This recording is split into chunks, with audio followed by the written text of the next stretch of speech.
And security. Safety के बारे में बोलने से सबको पता है लास्ट 2 साल से 3 साल से रेल का हाल क्या है, कितना एक्सीडेंट हुआ है।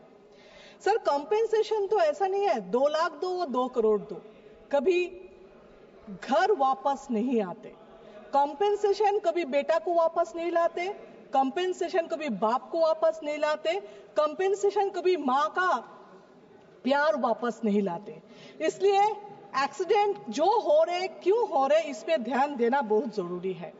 Sir local train, railway local train का हाल जो है, उस दिन मैं दिल्ली रेलवे स्टेशन में गई थी, मैं सामने देख रही थी एक ट्रेन आई है, उसमें जो 3 टायर है उसमें 6 लोगों का जगह होगा, एटलीस्ट 20 लोग वहां पे बैठे हैं और बच्चे को खिड़की से धक्का मार के अंदर फेंका है। ऐसा नहीं है रख रहे बच्चे को, क्योंकि बच्चे जाने से उसको जगह मिल जाएगा, फिर वो माँ बाबा पीछे से जाएंगे।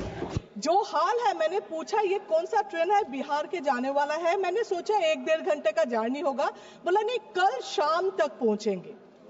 जिस ट्रेन में बच्चे को माँ को धक्का लगा के अंदर भेजना पड़ता है, जहां पे 3 जगह 6 लोगों को जगह 20 लोग बैठते हैं, एक दिन एक रात चढ़ते हैं, उसका एक्सीडेंट से भी बड़ा खतरनाक जगह वहां पे बन गए। यहाँ पे रेल का मिनिस्टर को देखना चाहिए।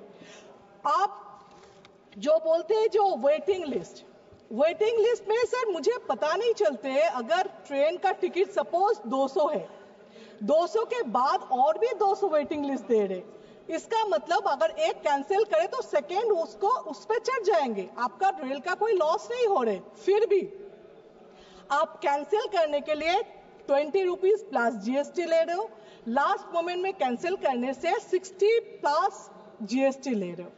आपको पता है आरटीआई रिपोर्ट के हिसाब से 2019 से 2023 तक कैंसिलेशन में रेल का इनकम हुआ 6,113.80 करोड़।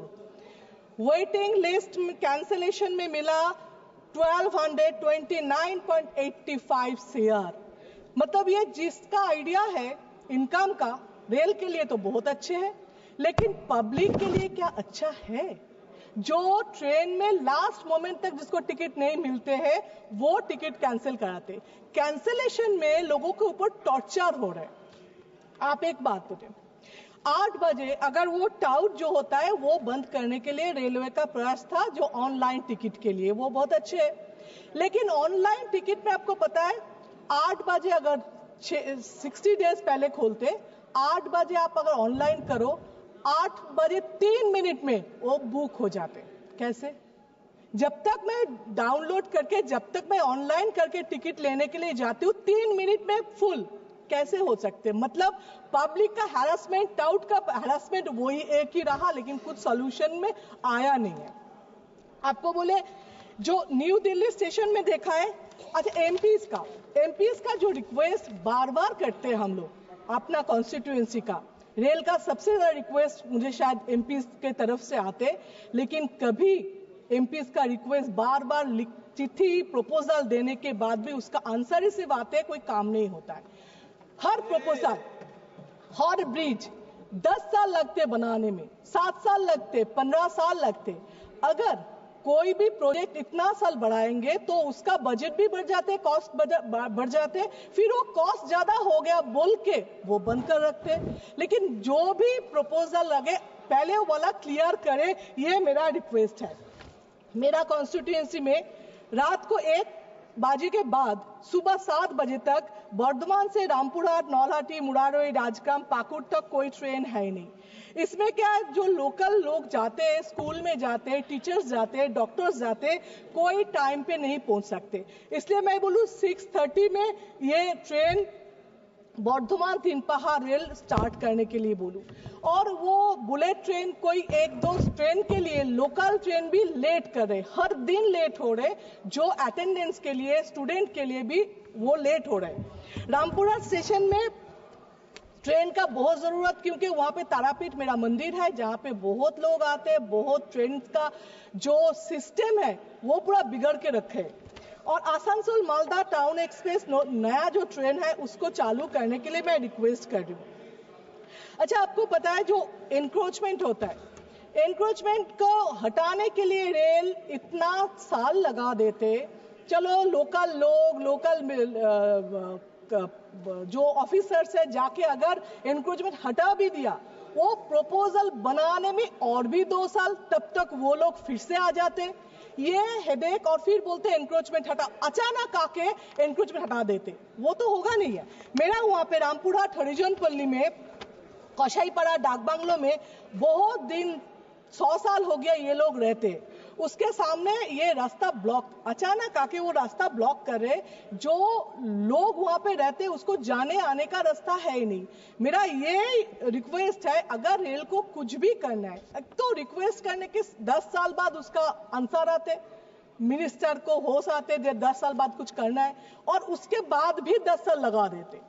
तो हम लोग जितना एमपीज आए, चलो 15 साल भी हो, 20 साल भी हो, मेरा जनरेशन, नेक्स्ट जनरेशन आके उसका फल उसको मिलेगा। ये 2023, इसके मिनिस्ट्री ने बोला था 2023 तक 100% इलेक्ट्रिफिकेशन हो जाएगा, जो 2025 में अभी तक 40% हुआ है।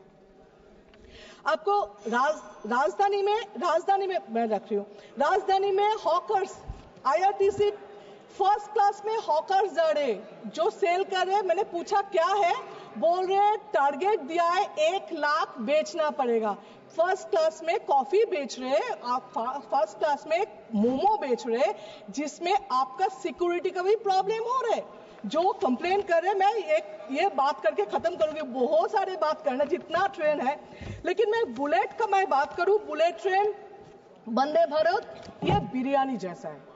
जिस देश में लोग चावल रोटी दाल नहीं खा पाते, उसके लिए बिरयानी बहुत बड़ी बात है। ये वंदे भारत है, वो बड़े लोगों के लिए है, बहुत अच्छे है, लेकिन जिसके पास चावल रोटी भात दाल नहीं है, उसके लिए बिरयानी कोई मायने नहीं रखते। इसलिए मैं बोलूं, बुलेट ट्रेन या वंदे भारत में जितना ध्यान दे, उससे ज्यादा ध्यान लोकल ट्रेन में दे, क्योंकि उसमें ना लाइट होता है, ना बाथरूम होता है, ना ट्रेन होता है, कुछ नहीं होता है।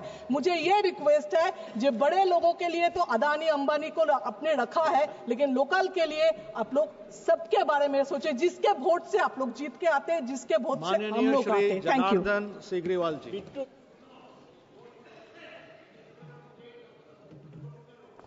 सभापति महोदय,